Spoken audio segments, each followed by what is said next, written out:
Ses disciples en font briller le soleil divin. Une citation de Sir Ellen G. White. Matthieu 5, verset 14.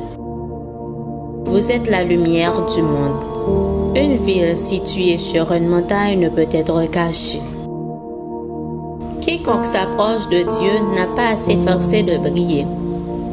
En contemplant le Sauveur, il capte les rayons de lumière divine jaillissant du soleil de justice, et il ne peut pas s'empêcher de resplendir. La lumière qui l'habite se répand en rayons vifs et éclatants dans les paroles et les œuvres de justice. La grâce du Christ demeure en lui dans toute sa richesse, et la lumière céleste brille à travers lui.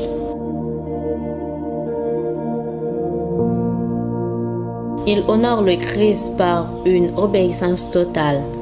En communiquant ce que le Seigneur lui avait donné, il est stimulé à agir plus énergiquement pour la cause de Dieu.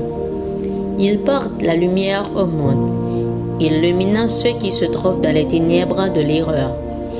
Il ne s'éloigne pas du Christ, mais au contraire, il se tient tout près de lui, s'entretenant avec lui, réunissant les principes divins puisés dans sa parole.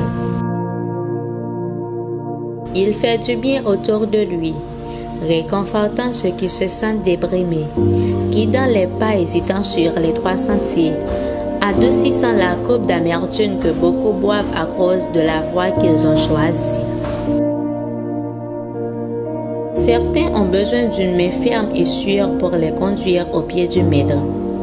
Les vainqueurs authentiques aideront les autres à livrer courageusement les batailles du Seigneur. L'homme n'a pas en lui de quoi se glorifier. Dites-le lui clairement et fermement. Tout ce qu'il possède, le don de la parole, de l'affection, de la raison, du discernement spirituel, toutes ces facultés lui viennent de la miséricorde du Fils de Dieu infini. Elles doivent être consacrées à Dieu. L'anéantissement du moi est une tâche difficile, car le moi combat pour survivre et il a la vie dure.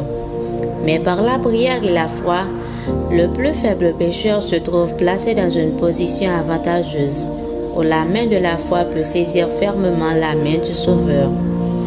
Par le Christ et à travers lui, nous pouvons être plus que vainqueurs. Levez vos yeux en haut, page 314, paragraphes 2 à 4.